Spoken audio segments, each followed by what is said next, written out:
So welcome everybody. So glad you could join us today for our kickoff to our Less Stress Parenting series. We hope that you'll find it incredibly helpful. We have with us today Rachel Bailey, who is what I call the amazing parenting whisperer. She's fantastic. She has the best tips and tricks for helping you interact with your kids in a more fruitful way, reduce the stress, reduce the yelling, reduce the nagging, and the simple frustration that goes on. Rachel has a master's degree in clinical psychology and has been working with ADHD folks for a very long time. She's been a coach, she's been an in-home mentor, she's been a therapist, and a teacher of positive parenting techniques is her number one goal now. Rachel works with parents and not with the kids. So if you're looking for help more from her, at the end, she will share how you can get her help more. She has a great parenting academy that you can do on your own time. That's fantastic. And a little bit about us. So I'm Wendy Weinberger, and also on the screen is Evan Weinberger. We are not married, we are cousins, 10 years apart. And we have Illuminos, academic coaching and tutoring, and SAOTG, academic coaching and tutoring. Evan's business is in Texas, so those from Texas, welcome.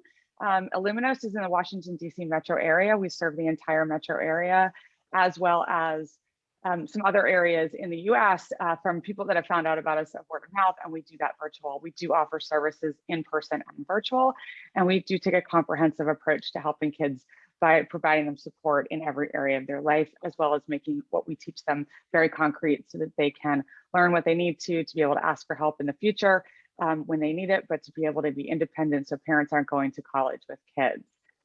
With that, I would like to ask Evan if he has anything to add. Sure. Welcome, everybody. The last 12 months have been really rough. Staying out of the game services are very comparable to Illuminos, but the last 12 months have been rough for our families, for our children, and one thing that has come out of the last 12 months is comfort doing events like this virtually, which has opened up the possibility of bringing wonderful experts from really around the country to offer some helpful tips, strategies, etc. So we're really excited for Rachel to be here and hope that everybody takes some actionable items from today's session to incorporate, potentially starting tonight. So I hope you enjoy it, and we'll be monitoring the chat box for questions to try to make this as interactive as possible. Thank you, Rachel, and thank you everyone for being here.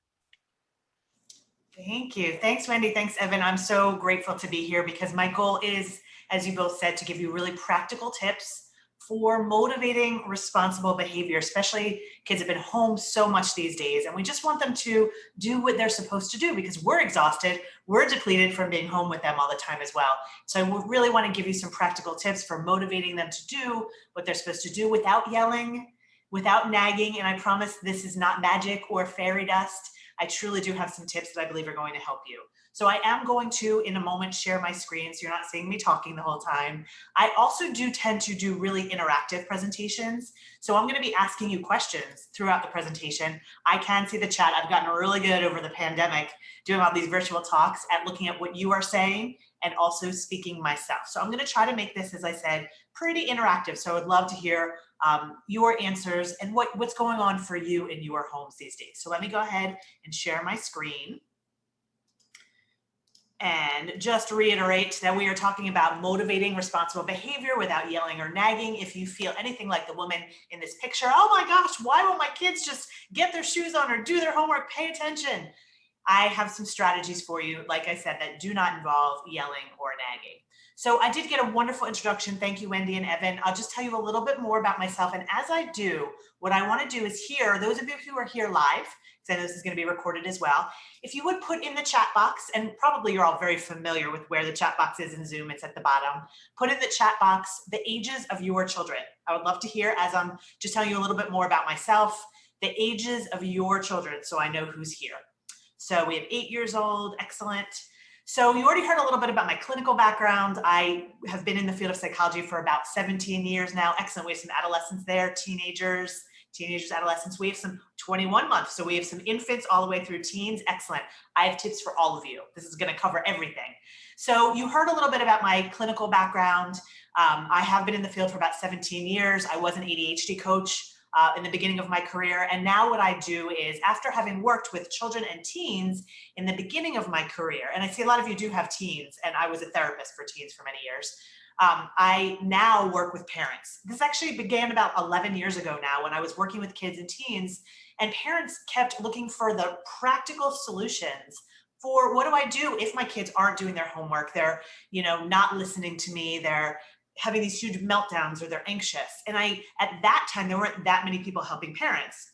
And so I took my clinical background and I started to do these workshops with practical tools. And you can imagine, we're all parents here. You can imagine that these practical tools have become really asked for and in demand. So I started my business about 11 years ago, just working with parents. So my clinical interest and expertise is in self-esteem and resilience. So the tips I'm going to give you today are really about getting your kids to listen, but I'm doing it in the format of, or with a thought of, how do we raise kids who feel good about themselves and realize that, you're going to have to do things in life that are difficult. And even when you struggle, if you have executive functioning issues, there's still ways to be able to be resilient. So I am a quote unquote expert, if there's such a thing, an expert at motivating better behavior, performance, and relationships. I do work with parents in a number of ways. I have a podcast. I do workshops like these all the time. I also have, as Wendy mentioned, a parenting academy, and I do consultations. So that is enough about me. I appreciate you all putting in the chat box the ages of your children. That's very helpful for me. So now I want to ask you a question. What is it that you would like your children to do? So again, put this in the chat box if you don't mind. What do you want them to do that they're not doing? Is it you want them to put their dishes away? You want them to turn in their schoolwork? You want them to pay attention to their teacher? What is it that you want your children to do that maybe they're not doing right now, that you're trying to get them to listen, but it hasn't worked so far? Listen without back talk. That's a good one. Not only just listen, but not talking back. Yeah, not getting frustrated when they don't get their way. That's the resilience piece. Absolutely. Getting off screens when asked. That's a big one too. Getting off electronics. Yeah, we're definitely seeing that. I actually do talks on that as well. Finish one task and not going back to another, playing video games, listen to us, focus on their schoolwork, stop the sass. I'm seeing some trends here, and these are trends that are not that much to ask your kids, right? It's not that much to ask them to do what they're supposed to do without being disrespectful, to get off of their device. Absolutely. The 21-month-old is a parrot and does everything the older brother does. I hope the older brother is doing good things then, right? If you see the parroting back, keeping room tidy. Absolutely. These are things that is actually our job to ask our kids to do. So you guys can keep typing. I'll keep glancing over there. This is really helpful. I do have another question for you though. So you can keep writing what you ask your kids to do. I'll be able to tell the difference obviously in the responses. What have you tried to do to get your kids to listen that does not work? So things you've tried that don't work. This may be the yelling and the nagging, which, come on, I mean, if I'm nagged, I'm probably going to listen. But what is it that you've tried that they haven't, that hasn't worked, that hasn't motivated them to listen to you? So I know the answers are going to start to pop up, but very honestly, I'm a yeller. I mean, I was raised by a yeller. Yelling comes naturally to me, but I have found that it does not work. Yeah, asking nicely ahead of time, talking, yelling, punishing, taking away things, trying to refocus attention, yelling and shaming. And believe me, you are not the only one doing that. I know you put a little, face there. LaTanya, you are not the only one doing that. That's actually one of my defaults too. I'm going to talk about that a little bit later. I tend to make my kids feel bad. That's mine. Yelling, negative consequences, rewarding, giving warnings. Yeah, all the things that may have worked for us, all of the things that make so much sense tend not to work. And you're going to hear very quickly why those things don't work. And then I'm going to tell you what to do instead. Try to give them a reward, threatening, consequences. Yeah, those things, again, we think they work. They're so logical. They make so much sense. And oh my gosh, I love that. Italian grandma guilt.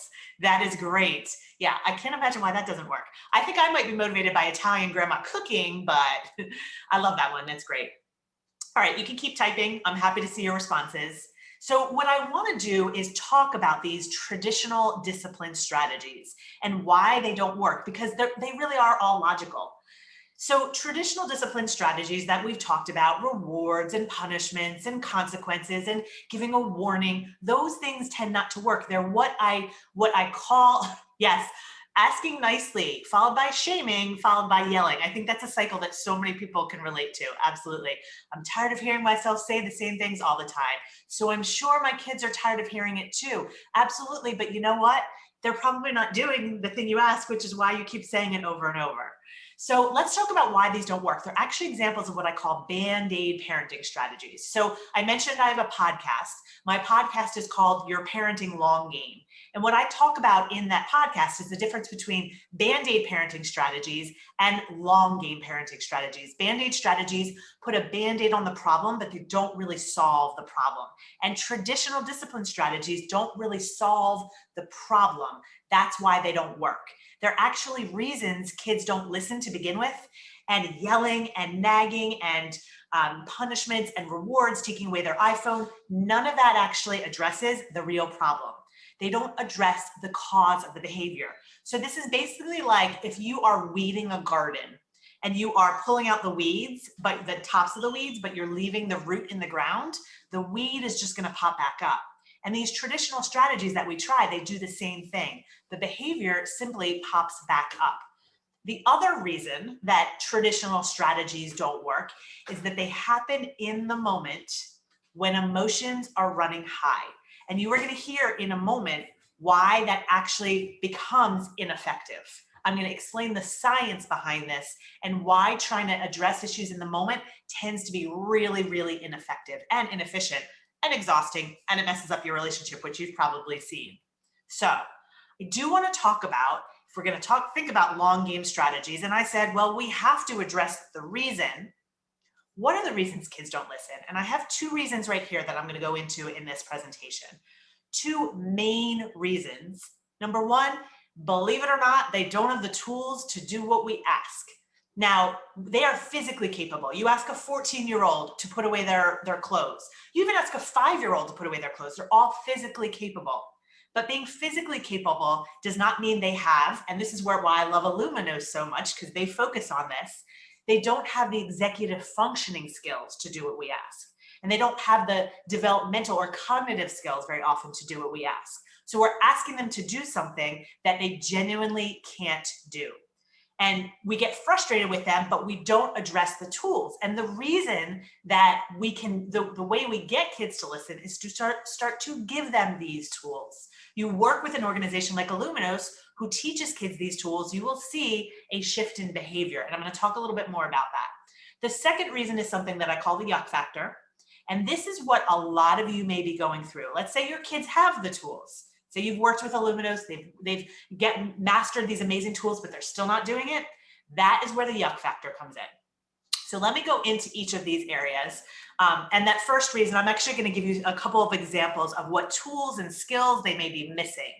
So as I said, they don't have the tools to do what we ask, or at least they haven't mastered these skills. For example, I have been working with families for about, like I said, in this capacity for about 11 or 12 years now, and I have seen all of the negative behavior.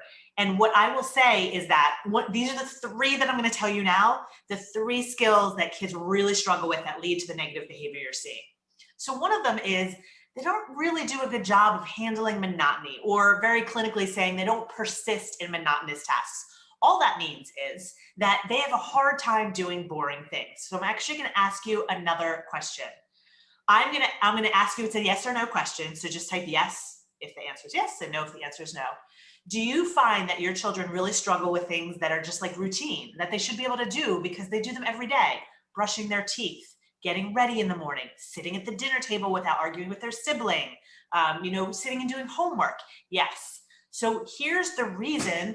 So we have a no, that's great for you. Your family probably runs a lot more smoothly. And there are kids who actually do a good job with this, but a lot of kids struggle to handle monotony. So here's what you need to know about the brain is that kids and even adults, this is not just kids or teens, the brain is wired for a certain amount of stimulation, engagement, and novelty. So what happens is they start to get dressed in the morning, they start to put their clothes away, but their brain is distracted by anything that is more engaging, stimulating, or novel. So they start to put their clothes away, but then they think, if it's a younger child, they may think, oh, hey, that toy's on the ground. I haven't played with that toy in a while, and they get distracted by the toy. That's why you ask them to put their clothes away. You come back 4 or 5 minutes later, they haven't even started. They got distracted. The other, if you have older kids, they may even get distracted by the things in their own mind. One of my daughters takes a really long time in the shower, and that's because as she's like doing her shampoo, she's thinking about all these other things. They don't have the skills to even recognize that they're getting off task, let alone bring themselves back. Most people, including adults, don't have really strong skills in this area. It looks like misbehavior. It's not. It's simply a missing strategy that they don't have. You teach kids strategies and they're able to stay on task. Another really big one, and some of you mentioned this when you talked about getting off of screens. They haven't mastered the skills or don't have the tools to transition effectively. So remember what I just said is their brain is wired for engagement and stimulation and novelty. So they're on their device and they're engaged. And so their brain is saying, oh, this feels really good. And they have trouble disengaging. Now that's even true, believe it or not, with boring tasks sometimes, if they're already in a rhythm. So I just want to give you an example as an adult. If you are like writing an email, you're doing some work, you're typing, and you have in your mind what you're going to say, and then your child comes up to you and they say, hey, mom or dad or grandma, whoever you are, and they interrupt you while your train of thought is caught in this sort of whatever you're doing. It's very annoying because the brain is actually goal-oriented. Our goal is to complete a task. So when we ask them to transition off of something, the brain freaks out and you see this resistance because the brain actually has trouble disengaging. That's a real thing. They're not making it up. All right, another really big one that I see is they don't have the tools, they haven't mastered the skill to regulate their emotions. So you ask them to get off the screen, their brain's like, I don't really want to get off the screen, I'm right in the middle of doing this, I just want to finish it. Just like we yell at our kids when they interrupt us, they kind of freak out. And kids and teens and even adults don't really have the ability to say, I am in the middle of doing something, mom, dad, grandma, grandpa, caregiver. Can you please give me a few more minutes? I'm very frustrated right now that you even, they don't have the ability to do that. So the negative behavior that you're seeing is simply that they don't have the ability to regulate their emotions effectively. So I do want to tell you what to do about this. First, I just want to reiterate, yelling and punishment, those are band-aid strategies. Even rewards, which are positive, are band-aid strategies because they don't teach children and teens the tools they need to do the things they don't feel like doing.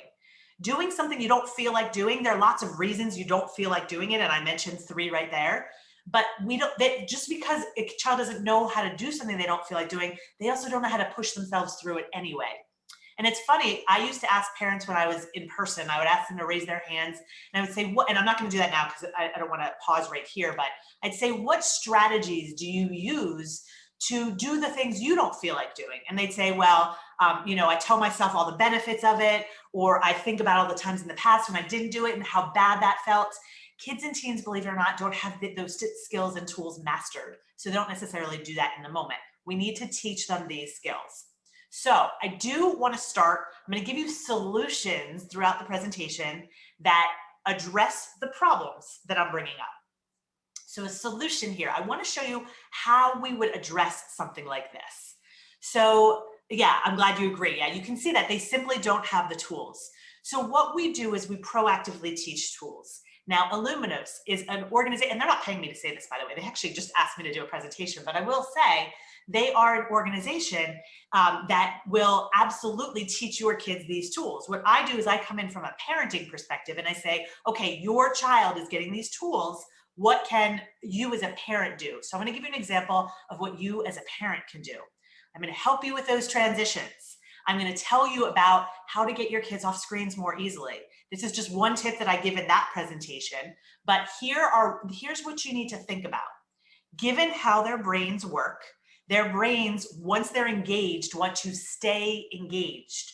What that means is that their brains will do much better if there is a closure point. So I do have one more yes/no question before I get into these tools. I want to ask you something. How many of you, so this is actually a double question. Do you give your child a 5-minute warning or a 10-minute warning? So that's the first part, say yes or no to that. And then does it work? So say, yes, I give a warning, no, it doesn't work. Yes, I give a warning, yes, it works. I want to hear, you can just say it all together. I kind of want to hear, yes, it does not work. Yes, sometimes it works. Sometimes, yes and no, sometimes. I'm going to tell you why that tends not to work in the times when it doesn't. The times when it doesn't work is because just because you gave them a 5-minute warning, their brain is still engaged with what they were doing. So you told them it was going to end, but when that timer goes off or when the 5 minutes are up, they're still engaged. That doesn't help them with anything. So mostly doesn't work. So I'm hearing a lot of sometimes and no, it doesn't work. And this is why. We're using brain science here. So what do we do about this as parents? First thing is to stop using the clock and find a closure point using the rhythm of the activity. Now, video games, I'm going to tell you, are a bit of an exception. I'll tell you what to do about that. But most things have an end point. A TV show has an end point. If you're with younger kids and you're at the park and you want them to leave and not melt down, saying we're going to go down the slide 5 more times, and you're creating an end point. You're using the rhythm of the activity rather than the clock or the time. Here's the thing, when there's closure, like when you're done writing that email, it's very easy to then attend to what your child asks. When you are in the middle of it, it's very hard. So we want to use the rhythm of the activity rather than using the clock. It's much more effective. So here's what I want to say. Going forward, you can say to a child, before you start, tell me what the end point is going to be. Yes, you can go watch that show. You tell me when you are going to stop. It's going to be much easier. Their brain is already going to be prepared. So using the rhythm rather than the clock. The other thing that you can do is if you haven't come up with this ahead of time, you can ask them, you can say, okay, if you want to use the clock, you could say you have 15 minutes left. I would guarantee you need to give them at least 15 minutes. Don't do the 5-minute thing. Give them 15 minutes and say, what's the last thing you're going to do?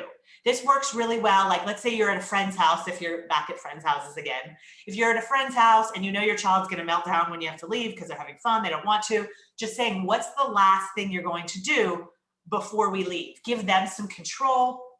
Give them an opportunity to create closure in their own mind. That's really, really helpful with transitions. Okay. So I'm trying to explain he has to realize these things on his own because you will be going off to college. Yeah, absolutely. What you want to do is teach your children this ultimately. Your children need to understand this, but you can start doing this as well. But I teach 8-year-olds this concept. So yeah, I mean, a college student can definitely grasp this for sure. All right, one more tip for you is if you have not done, let me talk about video games for a moment. Video games are harder because they don't have an endpoint. So when I work with families, I say, you may have a rule that a couple of things. Number one, you don't start video games within 45 minutes of dinner because there isn't a closure point. And I want you to teach your kids about closure points and that it's a lot more comfortable to get off at a stopping point. So video games, usually you might need to have a rule. You might also need to teach them about closure points and say you earn your video game when you can show me that you can find a closure point. So teaching them this concept can be very, very helpful. The last tip I want to give you is, let's say you've done none of this. Haven't talked about the rhythm of the activity, haven't talked about the last thing. What you want to do is get into their world and bring them out. What do I mean by that? So let's say you do need your child to get off of their video game or get off the show that they're watching or stop building the Lego city that they've been playing or whatever, get off of their cell phone, whatever it is, depending on the age of your child. What you want to do is, instead of like yelling at them from across the room, can you please turn off your iPad? That's really hard because you're asking them to disengage, which is very hard for them. Walk over, see what they're doing, talk to them about it. This is actually what it will do is it'll help their brain disengage more slowly. So talk to them about it. Say, hey, oh my gosh, you got to level 4? How did you get to level 4? Tell me about it as we walk to the dinner table. Again, this is how the brain works. And the way we get our kids to do what they're supposed to do is working with their brain instead of against it. What we all do is we work against their brain. We say, get off, because I told you to get off. That would be like someone coming up to you and saying, stop writing that email because I told you to stop writing that email. It's time to stop writing that email. It's very, very hard for us to do that. It's very hard for them to do that. So that was what I meant by teaching them tools proactively as parents. You can do that as well. All right, so I talked about the first reason kids don't listen. They don't have the tools, they don't have the skills. The second reason is something that I call the yuck factor. And the yuck factor is a concept that plays such a huge role in behavior and motivation and performance. And most people aren't aware of it. And I have to be honest, I kind of feel bad when people aren't aware of it because then you're caught in these cycles. But you're gonna all be aware of this now and you're gonna start to see it everywhere. So the yuck factor, It's a very simple concept that when we feel good, we have positive behavior. As adults, when we're in a good place, we are calm and we are patient. We are the parents that we want to be. I don't know if anybody has been in a good place in a long time, but remember those days where things are calm and patient. When we are, just to your point, Jonathan, when they're older, because remember I used to work with teens, I was an ADHD coach for teens. When they're older, it doesn't change much. The responsibility starts to fall on them. So with younger kids, we do a lot of more of the heavy lifting of the executive functioning support. As they get older, we actually teach them. That's what I did with teens. I would say, hey, look, this is how your brain works. Now we have to help you get to this place where you can do this. The thing with teens is that we can't tell them what to do anymore. And so we actually have to teach them how to do it for themselves. And if they're not doing it, this is a perfect segue into the yuck factor. If they're not doing it, it's because of their yuck. So let me get into that, but that is such a good point. And I'm glad you raised that because that's the difference between younger kids and older kids. All right, so yuck factor, we feel good, we're doing well. That's when we really align our behavior with our values. However, when we are in a bad place, even as adults, we do not behave positively. And I even want you to think about this from your perspective. Let's say your child is doing something frustrating. They're making loud noises. You don't feel like they're just making these noises. You want them to stop. If you're in a good place when they're making these loud noises, you probably handle it. Maybe you get frustrated, but you don't handle it in a way that you later regret and feel bad about. However, if you're in this place that I call yuck, and by the way, yuck is a blanket term I use to describe anything uncomfortable. So maybe you're hungry or tired or feeling overwhelmed or stressed, or you've been shut, in with your kids for a year, or anything is yuck, from the small to the big. Anything uncomfortable is yuck. When you are in yuck, if your kids are making loud noises, imagine you're tired, you're hungry, you've had a long day. Your response is very different when you're in yuck and when you're not in yuck. In fact, human behavior has more to do with how we are doing inside than what is going on around us. Our response reflects how we are doing inside. This is true of us, and this is true of our children. So what you want to remember is that when we are in yuck, we do not behave positively. And there's actually a reason for this. So I'm going to explain a little bit about how the brain works and why yuck prevents kids and teens and even adults from doing what we're supposed to do. So there is a part of the brain, many of you have heard of this part of the brain, especially if you have children who are struggling with executive functioning skills. It's called the prefrontal cortex. This is the part of the brain that is responsible for positive behavior. This is where our executive functioning skills live, our ability to control our impulses so that as parents, we don't yell, even though, we're angry, but we say, you know what, I shouldn't yell, it's not going to work. This is where our kids' ability to say, well, I shouldn't go on YouTube because my teacher's talking right now, that lives in the prefrontal cortex. Our ability to regulate our emotions, our ability to align our behavior with our values and say, hey, you know what? I really do want to do well in school, so I'm going to study even though I don't feel like it. Our ability to solve problems and find solutions, it's all in the prefrontal cortex. I'm sure that you already know this as well, but the prefrontal cortex does not fully develop until the mid-20s, which is why a lot of these skills and tools that I mentioned earlier, they haven't fully developed in our kids and our teens. And so a lot of their misbehavior is simply lack of executive functioning skills or these skills. But here's what happens to anyone of any age. I don't care whether your child is 18 months old or 18 years old, or if you are 88 years old, every human being is affected in this way. When we are in this place of yuck, again, could be hunger, sleepiness, disappointment, frustration, helplessness, any type of yuck. When we are in yuck, we do not behave positively. When we are in yuck, what happens is our brain senses any type of discomfort, from the smallest thing to the biggest thing. It interprets discomfort as a threat. That's what our brain is wired to do. So because there's a threat, it turns on an alarm, and that alarm is our fight or flight response. And one of the first things that happens is when our fight or flight response kicks in, it shuts down any part of the brain that is unnecessary for survival. So it shuts down that prefrontal cortex. So we can't even access that part of our brain, which is why as adults, we do things that we regret. And I want to ask you, even as an adult, here's another yes, no question for you. Have you noticed that you may say, I'm not going to yell at my kids. I'm going to teach them skills. I'm going to do all these things.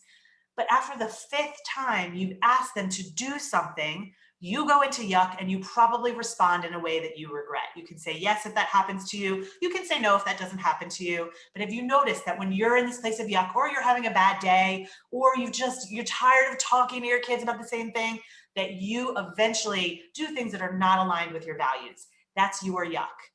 And so yes, all the yeses are coming in. And this is what happens. And you know what I'm seeing, by the way, that a lot of the comments are going to all panelists rather than everybody. So I'm thinking you all can't see all of your, everybody else's responses. If you can't see other people's responses, I'm reading a lot of them out loud. So don't worry about that. But if anyone wants to make sure everyone's seeing your responses, you just need to change that. There's a setting there where you can write who it goes to. So yeah, a lot of people I'm seeing are saying, yes, that we do things we regret. And this is what happens with kids too. Because when we are in fight or flight, we are not thinking about the other person. We are impulsive. We are self-centered. We can't regulate. And in fact, we become really irrational, and we see all of the reasons that our irrationality is right in that moment. So let's say you're frustrated with your children and they haven't put away their shoes. You've asked them like 10 times that day, and now you've even tripped over their shoes. And you start yelling, and someone comes up to you in that moment and says, hey, it's okay. You don't have to yell. It's just some shoes. In that moment, when you're in fight or flight because you just tripped over these gosh darn shoes, you're not saying, oh, you're right, it's just some shoes. You're saying, no, but I've been asking them and they're not listening to me, which means they're never going to listen to authority, which means they're going to not be able to get a successful job, and they're going to be on my couch when they're 30 eating pizza. That's where our brain goes. When we are in yuck, we are irrational, because not putting away shoes does not mean they're going to be on our couch, but we have those thoughts, right? And we only see the data that we are right.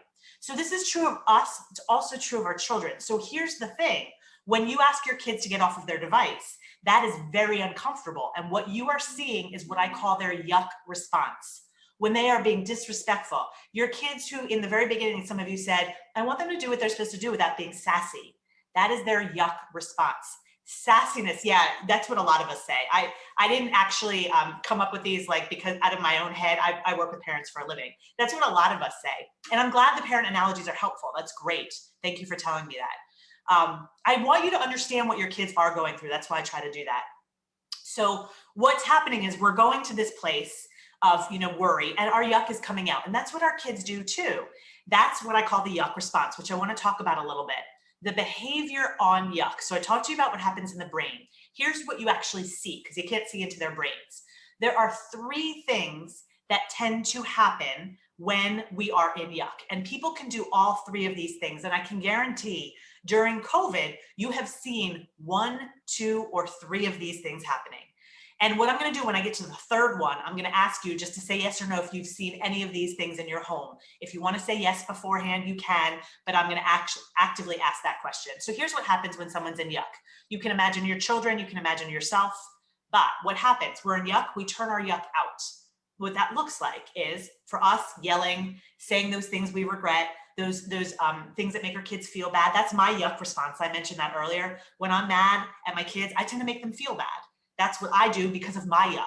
So in kids, what yuck turned out looks like is aggression. Younger kids may still be hitting and kicking and biting, things like that. Older kids are yelling, maybe slamming doors. Yuck turned out is also defiance. You ask your child to do something, they don't want to, they go into yuck. All of a sudden, they're just not listening. Disrespect, that's the sass some of you mentioned earlier. Blame is a textbook example of someone's in yuck. Their brain says, hey, there's a problem. You can't take on more yuck, so push it out, get rid of it. So absolutely, we are seeing a lot of yuck turned out probably. Yeah, since COVID, your son has been in yuck, absolutely. And yuck affects everything. So it affects our behavior. So we talked about yuck turned out. You may also see yuck turned in.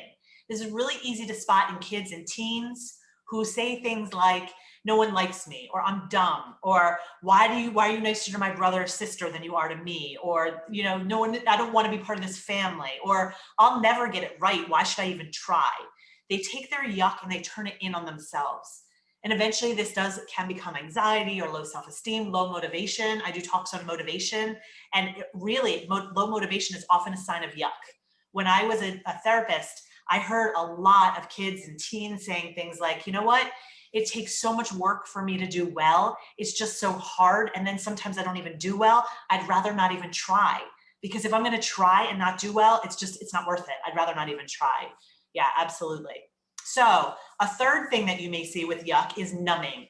And certainly during COVID, we have seen a lot of yuck numbing behavior, and even in adults. You know, we're drinking a lot more wine, or we're zoning out on our TVs or our screens more. So numbing yuck, and this is where I'm going to ask all of you to say, have you seen any of this in your home? Just say yes if you've seen yuck turned out, yuck turned in, yuck numbed, maybe all three. I want you to start to recognize these behaviors as symptoms of yuck. So we have these yuck symptoms. And when I said before that you may have taught your kids all of these tools, yeah, all three, but different with each kid. Absolutely. Yes, that's very common. Not only is it going to be different for each person in the family, but multiple people can be doing multiple things, which is why when I come to families that are in this cycle of yuck, my job is to help you get out of it. That's what I do for a living, is help people manage their yuck in healthier ways. So when I said earlier that your children may have the tools, but they're not using them, or you've talked to your children about how do you break down big assignments into small things? How do you stay focused when something is boring? If they have the tools, but they're not using them, it's because of yuck. When a child or a teen is in yuck, the yuck turns off the part of the brain where those skills and tools live. It's very possible that even you talking to your kids, very honestly, creates yuck, just talking about these conversations. So you can't even have conversations about the skills and tools with them because they're in yuck, which puts you into yuck, and these cycles of yuck are created. So, all right. Now, what I want to do very briefly is talk about the causes of yuck, because yeah, he doesn't want to hear it. That's because these topics very likely bring up yuck. And what happens, he probably copes by shutting down, and he doesn't want to talk about it. It's very, very common. Okay, so I want to briefly talk about the causes of yuck, because that will lead to the solutions. And I do have a few solutions for you actually on yuck. So what causes yuck? Obviously, if our biological needs are not met, we're gonna go into yuck. If we're hungry or tired, that's why a lot of people are irritable when they're hungry and tired. When we're sick, we're not at our peak. Another biological need though that I want you to be aware of is that when the brain is also under or overstimulated, that also causes yuck and negative behavior, which is really only a symptom of yuck. So let's say your child is, most of you may not be having kids doing virtual schooling, but I'm sure you did at some point. If your child is on the screen they're supposed to be on, but YouTube is over there, is on another tab, the brain being understimulated is actually a huge cause of yuck for them. And the brain will try to meet that need for stimulation by clicking over to YouTube. It's misbehavior, but there's a reason for it. There's biological yuck and the brain is trying to solve it. It's not an excuse, certainly not an excuse. When I was an ADHD coach, what I used to say all the time to the teens I worked with was, ADHD is a reason, it's not an excuse. We're gonna teach you strategies, but they don't have the ability to monitor themselves well enough, to control their impulses well enough to know how to deal with that, very honestly. Yeah, your son is always on YouTube in class, absolutely. It's actually his brain telling him, hey, you have a need for a certain amount of stimulation, go find that stimulation somewhere else. He doesn't probably have impulse control. And so all of this adds up and looks like misbehavior. It's not, it's just yuck. All right, so the other piece of this is emotional yuck. So we have biological yuck, and then we also have emotional yuck. And again, I'm gonna go over this briefly because you actually don't even need to figure all this out, but I will tell you there are 5 emotional needs that I just want you to think about. It's my job to actually figure out what people are going through, but I want you to be aware of these 5 emotional needs that all human beings have, that if they are not met, or if you think of these like bank accounts, and with bank accounts, we have withdrawals and we have deposits, and these emotional needs accounts, if they have more withdrawals than deposits, your child or you are going to be in yuck. So here are the 5 emotional needs. Again, I'm going to go through them briefly. I can answer questions about them later, but I just want you to think about actually your most difficult child. Just start there. As I go through these, think about, do they have withdrawals or deposits from these emotional needs accounts? So first, connection. We have a need to feel connected to other people. Obviously, during the pandemic, there were lots and lots of withdrawals, especially during adolescence. There's a huge need for connection, huge withdrawals during a global pandemic. Not a lot of deposits, but deposits were often coming from playing video games with friends. That's why they were so drawn to them. The brain was saying, I need connection, and they were drawn to the video games. Next need is significance. So it's not just enough to know that we belong or that we have these intimate relationships. Significance is the need to know I matter as an individual, that I feel respected and understood. And very honestly, as parents, and I will include myself in this, we make a ton of withdrawals from this area. Whenever we say something like, I know you're not finished with your video game, but it's time for dinner. What we're basically saying is, I don't really care about your perspective. So we make and I do this too, believe me. The goal, by the way, is not to prevent withdrawals. I could not parent preventing withdrawals. It's just not possible. We just need to make sure we're making more deposits than withdrawals. But we do make a lot of withdrawals from significance. Another one is capability. Capability is the need to know that we have the tools to do what we have to do. If you have a child or children with executive functioning skill deficits or struggles, they don't necessarily have the skills to do what we ask them to do. We ask them to get off of YouTube. They don't have the skills to know how to control their impulses, meet that need for stimulation in a healthy way. So it looks like they're misbehaving. They're really just not feeling capable. And if we don't recognize that, it becomes more and more yuck for them. They feel like, what's wrong with me? Why aren't I able to do this? And it affects their self-esteem. Next emotional need is control. Control is the need to know that we have some say in what happens in our lives, that there's some predictability in our world. And last, and by the way, this is another really huge one for both parents and children. We want control, they want control. It's a need in all of our brains. This is what leads to power struggle. And security. Security is the need to know that everything is going to be okay. So these are just emotional needs. I want you to think about how many more withdrawals than deposits does your child have? Very honestly, think about how your tone that you use with them. A human brain will literally calculate when someone is walking toward them. The brain will calculate, is this person a friend or an enemy? And based on our past tone with them, based on what we've talked about them, based on whether we've recognized that they have some deficits or we've just considered this all misbehavior, they're not going to listen to us based on all of this. So I want you to recognize that a lot of what's going on is your child's yuck. Okay, so that's a big question, Stephen. How do we build their self-esteem in a positive way? It's a big question. I do entire workshops on that. But what I will say as a quick answer is that these 5 emotional needs are the foundation of healthy self-esteem. When children and adults have more deposits than withdrawals into these accounts, they do have healthy self-esteem. And that leads perfectly into what I'm going to tell you is the next solution, which is I'm going to tell you how to make some deposits. That is going to lead to self-esteem. I will also say one more thing. The episode I just hit publish on today, this morning, my podcast episode is how to foster self-esteem in children and adolescents without creating a sense of entitlement. So if you want to check out my episode, which is free, you can find it there as well. All right, I want to start to get to solutions now, and I'm going to just do solutions until I get to questions. So yelling and punishment don't work because they don't effectively address the yuck factor. So remember, I was talking about Band-Aid parenting. Band-Aid parenting doesn't teach tools and it doesn't address the yuck, and that's why it doesn't work. So I'm going to tell you how to address yuck. I have 3 things I want to tell you. 2 are proactive. How do you find my podcast? Yes, I can do that right now, but it's here. Let me just do that really quickly.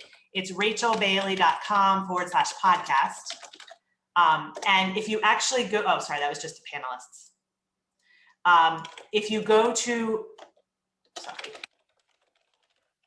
Thank you, Wendy. I appreciate that. Wendy put it in there. And if you go to /81, that's the episode I just did. That's the one on self-esteem. All right. So I want to give you the solutions now. Now that you sort of understand what's going on, solutions are quicker and faster because now you have the background. These solutions are pretty simple. It's things you can start to do right away. Okay. So number 1, proactively depositing into those emotional needs accounts. Remember, your goal is not to prevent withdrawals. Your goal is to make deposits. So what does this look like? Here are some very simple ways you can deposit into both connection and significance accounts. Very simply, be interested in what interests them. We often ask questions like, did you turn in your homework? Did you, were you nicer to your sister? Did you clean your room? In fact, I find this a lot. I have to stop myself, and I teach this for a living, but I have to stop myself from doing this. My instinct, and it's probably yours too, when I am done with working and I have a break and I'm going to go out and talk to my kids, the first thing I do is I say, okay, did you finish your homework? It's so hard when all we're doing for them is asking about things we care about. What I try to do is walk out and say, hey, did you get a chance to play Minecraft? So ask them about things that matter to them, including the things, especially the things you don't care about. I actually say it gives you even more of a deposit if you ask them about things they know you don't care about. Because what you're saying is, no, I don't care about your video game, but I care about you. So I want to hear about your video game. Ask them about their hobbies that you don't care about, their turtle collection or their interest in penguins, whatever it is, ask them about it. That's a simple example of a deposit. Another really simple example of a deposit is, because we are all so busy, we're not really listening to our kids all the time, and you don't have to listen to your kids all the time, but at least one time a day, take 10 seconds, look up from what you're doing and listen and ask an extra question. So if they are talking about something that doesn't interest you, if maybe they're showing you, a younger kid showing you a picture, an older child is talking about their video game or their hobby, something you don't really care about, just stop what you're doing and say, oh, hey, I just heard you say that. Can you tell me a little bit about that? Or you can even say to a child, oh, you know what? You're talking about baseball. My friend has a son who likes baseball. Can you give me a tip that I can tell my friend? Anything that shows that you're interested, asking an extra question. If you can take 10 seconds, that's a really good example of a deposit. Depositing into control. A really good way to do this is to do what I call using the language of control.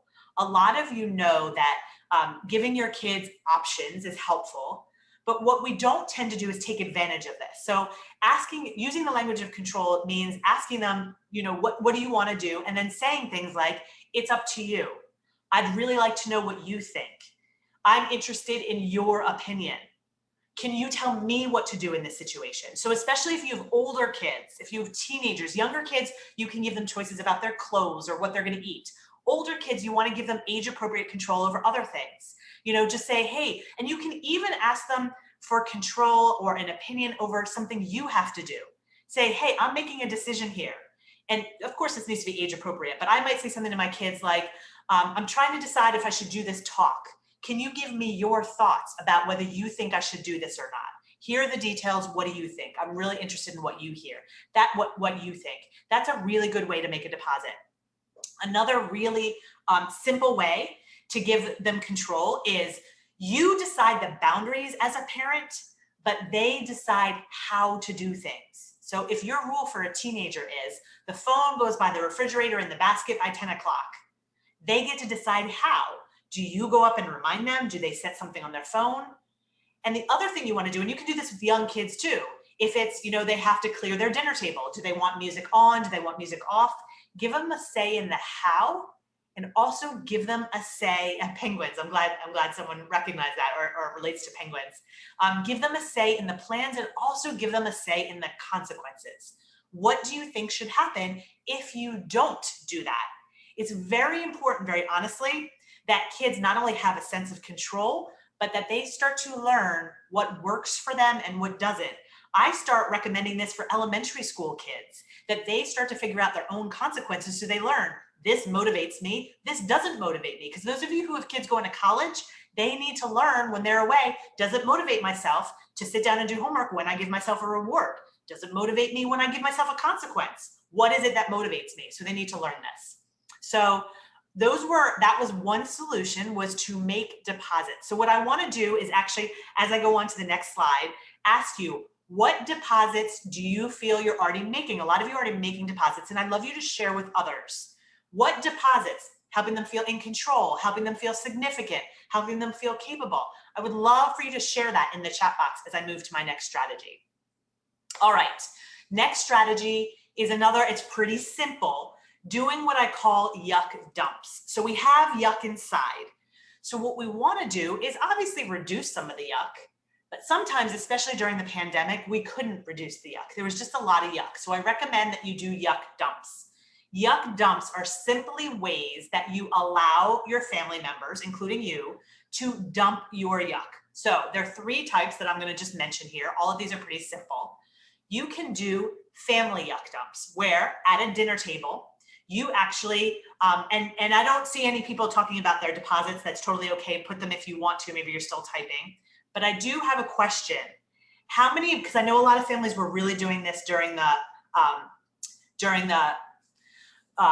pandemic started to do this even more. How many people were asking your family what their highlights or their yuck was? This general yuck dump is what was going on in a lot of families. And I just got a note, by the way, I know it is at 9:55. I have one more thing I want to teach you after this, and then I'm going to get to questions. So just so you know, and I am probably going to go over a little bit. So what a yuck dump. Yuck dumps are where you're kind of doing like a roses and thorns, where you are doing something where you're talking about the highlights and the lowlights. A lot of families started to do that. And that is one way to do a yuck dump. If you do this with your kids, I highly recommend that you say, hey, this is what didn't go well with my day. But what I want to do is you can say something like, hey, today my friend was really upset with me. It didn't go very well, but this is what I'm doing to handle it. So you also want to share your yuck. You just want to let your kids know what you're doing to handle it. Otherwise, you're going to scare them a little bit, very honestly. And you want to show them, hey, there are things that we can do with yuck. So general or family yuck dumps. Yes, I love this. These are going back to deposits. I chat with my students about anime. We don't have the same taste, but they enjoy talking about the shows, playing tennis, letting him drive entirely his college process. I love that. Letting him drive the college process, staying out of his school business, excellent. Okay, so going back to yuck dumps.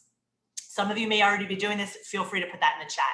Another type of yuck dump is where I would do this with children alone and do what I call a specific yuck dump. A specific yuck dump is where you are asking your child about something you know they hate.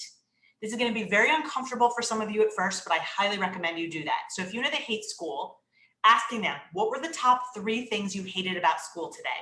What were the top 3 worst things? You're actually letting your kids complain. And there's a reason you want your kids to complain. Number 1, it releases some of that yuck. And if it doesn't release, it's sitting inside of them and it comes out in behavior. Number 2, I find this when I let my kids complain and when I work with other families, you get a gold mine of, well, what are the things they're struggling with? So they say, school was so boring. What that tells you is, oh my gosh, they need a strategy to deal with boring things. Or if they say, my gosh, my friends were so mean to me today. They need a strategy to deal with mean people. They're complaining about things they don't know how to handle. And you want to know what they don't know how to handle so you can teach them how to handle it. So specific yuck dumps are with a child alone, where you're asking them to name the top 5 or the top 10 things. All right, sibling yuck dumps. Sibling yuck dumps are where you're actually, again, alone with a child, letting them complain about their sibling. You're not agreeing with them and saying, oh yeah, you're right, your brother's really mean to you. I can't believe he did that either. You're just letting them talk, because here's what happens. They have a lot of yuck about siblings. We're not letting them get it out, and it absolutely bleeds out in their behavior. A lot of siblings are fighting more now, so we need to let them get it out. We don't need to let them wallow as they get it out, or after they get it out. We can say, hey, do you want to start to do something about that? But you have to become comfortable with them getting it out without you saying, but that's your brother, that's your sister, you should love them. That doesn't help them get their yuck out. One of the things you can say at the end of a yuck dump is, thank you for telling me. That's it. Just thank you for telling me, I'm here to listen. We need to let them release their yuck dumps. All right, so I gave you 2 proactive tools. I have one more thing that I want to teach you. I will go through this relatively quickly because I know it's time right now. And so I want to tell you what to do in the moment when a child is misbehaving. Again, I'm going to go through this relatively quickly because I want to get to questions. And I will, when we're in questions, I can go deeper into this. But for those of you who want to see what to do in the moment, I want to do this for you before the very top of the hour. So what do we do in the moment? In order to know what to do in the moment when a child is being sassy or misbehaving, you need to be aware of what yuck looks like as it happens. Very honestly, when any human is in yuck, what happens is their yuck gets bigger and bigger and bigger, like this rainbow-shaped curve. It gets bigger and bigger.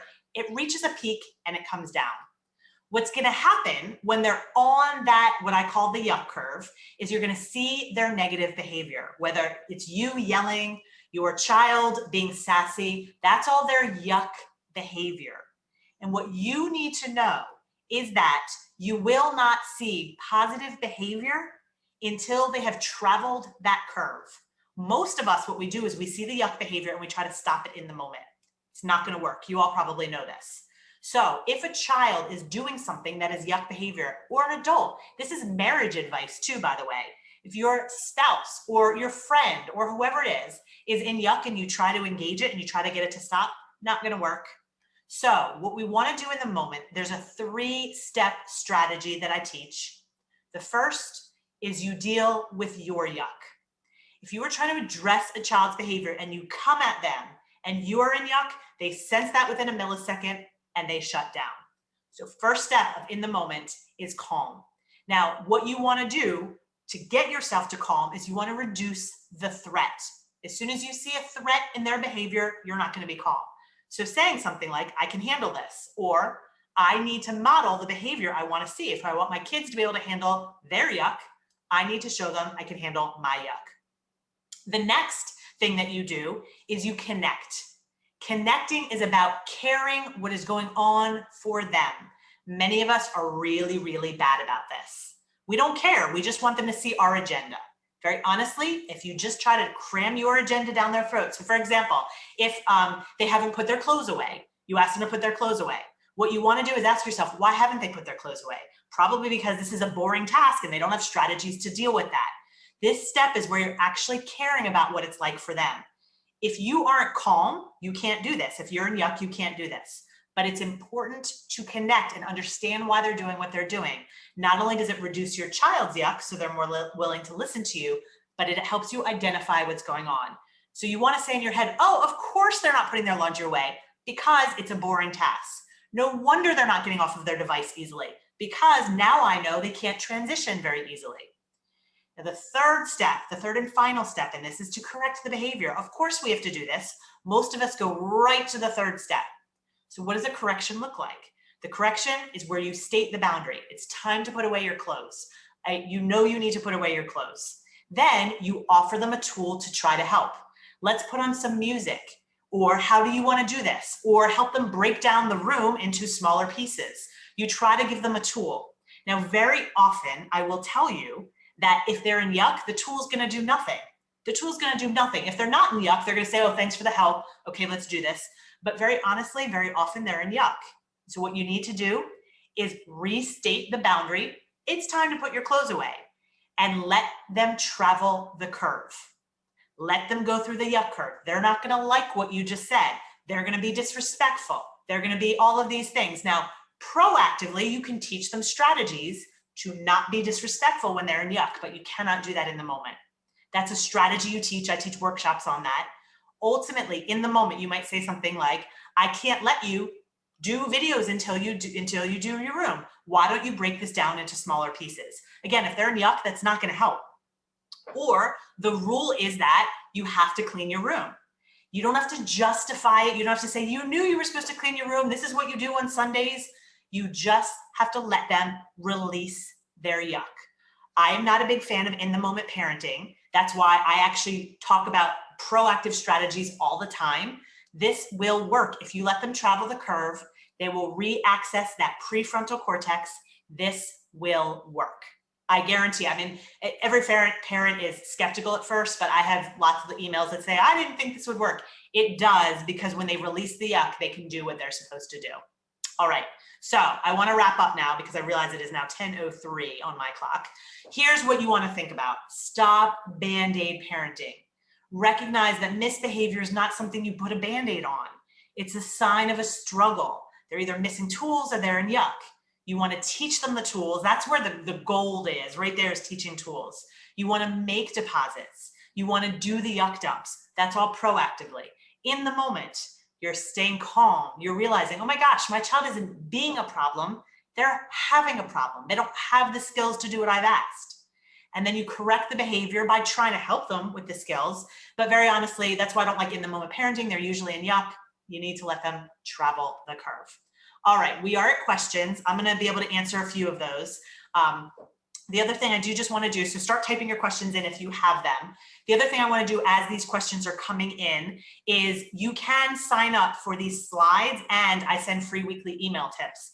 There's the address there of the email address of my team. You email info@rachel-bailey.com, and you don't even have to say anything in the body of the email. You can just put in the subject, responsible behavior. You'll get added to my email list, and the first email you get will be the slides from this presentation. I do it with my podcast, my Facebook group. They're all listed right here. And if you want to work with me, if you want the Parenting Academy or working with me individually, that's on my website, which is rachel-bailey.com. All right, all the information here, the podcast, Facebook group, that's all free. And there's a lot of information. My episodes tend to be 20 minutes or less, and there's really actionable steps in there. So I know I covered a lot in here. It's all in there as well, plus more. All right, so I'm gonna wait to see if there are any questions. I do apologize for going over a little bit, but I will wait a couple minutes to see if there are questions. Yes, absolutely. I'm so grateful to meet organizations like Wendy's and Evans, because I'm working so hard to teach parents this, but when you can get someone else, especially, you all know your relationships with your kids may not be at a place where they're listening to you, and I can help you with that. But in the meantime, organizations like Wendy's and Evans will teach your kids those skills directly. They will, your kids will learn how to do boring things and initiate a task. It's probably another big one that your kids aren't doing, initiating a task. These are all executive functioning skills that they can learn. So I am so glad, Wendy, that you posted that as well. All right, I don't see any questions at this point. Yes, the correct step, I can go over that, absolutely. So here's what you do to correct. And I just want to, I'm not calling you out I'm not calling you out, Tiffany, at all. This is to everybody. Please don't jump right to correct. You've probably done that before. You have to regulate yourself, because the way their brains work, if they see you as unregulated, that's a threat in their brain, and they will shut down or they will act out. You won't be able to do correct, or it'll take a lot longer for you to correct. But correct, the last step, is 2 parts. Correct is number 1. Well, it's restating the boundary. That's really the first part. Then you try to give them a tool. If they haven't put their shoes away, say, hey, can you put it away? If it's a younger child, before I count to 10. If it's an older child, just walk over and say, hey, I know you're in the middle of doing something, please put it away. If that doesn't work, it's because they're in yuck. And what you want to do is say, you got to put your shoes away, or I'll stand here until those shoes go away. They're not going to like that. They don't like when you become firm. That's what you want, because when you are firm, that's going to put them into yuck, and then they're able to release it. So it's about restating the boundary, trying to give them a tool, but if the tool doesn't work, you get firm and you let them release that yuck. Do these work with kids and adolescents with ADHD? 100%. I was an ADHD coach even before I was a parenting specialist, and I actually always had kids with ADHD in mind. Here's the thing with kids with ADHD is these executive functioning skills are lacking. So much of what I used to do with kids as a coach was teach them strategies to compensate for the way their brains were wired. Kids with ADHD tend to have all these great, amazing skills that aren't necessarily rewarded. So we would say, let's take your amazing creative skills and come up with a strategy to make sure you get your homework to school on time. So absolutely, it's just really so much about skills and tools and worrying about their yuck and the relationship you have with them, because that impacts their self-esteem. If they have low self-esteem, they're not going to perform as well. So it's really, especially with kids with ADHD, you really want to see them as having a problem, not being a problem, and helping them address the problem rather than trying to, shape their behavior through rewards and punishments. Okay. Oh, I'm glad you found it helpful. Yeah, we all jump right to correct. Absolutely. So, all right. Absolutely. I'm glad that you guys found this helpful. Again, I do apologize for going over a little bit. I'm going to wrap up here, give it back to Wendy and Evan. Hi guys, thank you so much for joining today. We hope that you found this really informative. And we are going to be sending out additional invites for future webinars that work with helping you guys find less stress with parenting. We'd love to hear your feedback. We'll send out a note asking for your feedback on what you thought of this. Hopefully you have all the links, and we'll also send you an email with where you can rewatch this or share this with others. We really appreciate your time today, and hope you found Rachel as fantastic as we do. Evan, anything? Yes, we love that Rachel focuses on parents. That's something we don't do, and she does such wonderful work with parents. So this is just awesome. There is another opportunity in a few hours, actually. So if you can access a recording, and Wendy's given instructions on how to do that. I'm also adding in the chat box right now the links if you want to share that with a friend who might want to participate. If you're in Washington, D.C., there's an Eventbrite link. If you're in Texas, there's a different Eventbrite link. And you can pass that along to a friend who might benefit from an engaging presentation a few hours from now. It's a repeat of the same topic. Also, and that's taking place at 12 p.m. Central, 1 p.m. Eastern. Rachel offers virtual services. That's something that's come out of the last 12 months. So please find her. Her channels have some wonderful, wonderful tips. Her podcast is amazing. And then, of course, please keep in touch with us. Ours are more student-focused tips, but on our Instagram, Facebook for both Illuminos in the DC metro area and Staying Ahead of the Game in the Texas area are offering some awesome free tips. And on our respective websites, you can sign up. You can find our blogs with some great information, and hope you enjoy our newsletters as well. Take care, and thank you for attending. Rachel, thank you. That was fantastic. I try to learn something new every day, and it's nice to meet my quota by 9:10 a.m. Central. So thank you, and I'm looking forward to capturing more in a few hours. Take care, everybody. Thanks so much. Have a great day.